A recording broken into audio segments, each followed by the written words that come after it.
लग्नाचे दागिने म्हणजे श्रीमंत पेशवाई दागिने, नाशिकचे सुप्रसिद्ध सराफ मयूर अलंकार सराफ।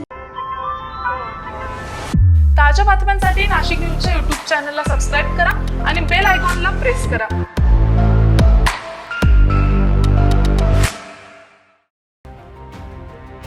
नाशिकमधील सातपूर परिसरात खंडणी प्रकरणाला आता मोठा आणि धक्कादायक वळण मिळालंय। फिर्यादीत सेक्स स्कॅन्डलमध्ये अडकल्यानं संपूर्ण प्रकरणानं वेगळीच दिशा घेतली आहे। तब्बल 121 अश्लील व्हिडिओ समोर आल्यामुळे शहरात खळबळ उडाली आहे। 2 एप्रिल रोजी सातपूर पोलीस ठाण्यात दाखल खंडणी प्रकरणात आधीच 4 आरोपींना अटक करण्यात आलेली होती।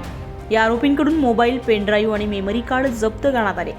तपासादरम्यान या डिजिटल साधनांमध्ये तब्बल 121 अश्लील व्हिडिओ क्लिप्स आढळून आल्यात।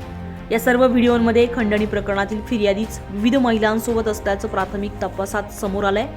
यानंतर या प्रकरणाला वेगळंच वळण मिळालंय। दरम्यान एका पीडित महिलेनं सातपूर पोलिसांकडे तक्रार दाखल करत गंभीर आरोप केलेत। रवींद्र गणपत एरंडे याने सरकारी नोकरी लावून देतो असे आमिष दाखवत विश्वास संपादन केला। त्यानंतर नाशिक आणि इगतपुरी परिसरातील विविध हॉटेलमध्ये नेऊन वारंवार लैंगिक शोषण केल्याचा आरोप करण्यात आला। या तक्रारीवरून पोलिसांनी अॅट्रॉसिटी कायद्याअंतर्गत गंभीर गुन्हे दाखल केलेत।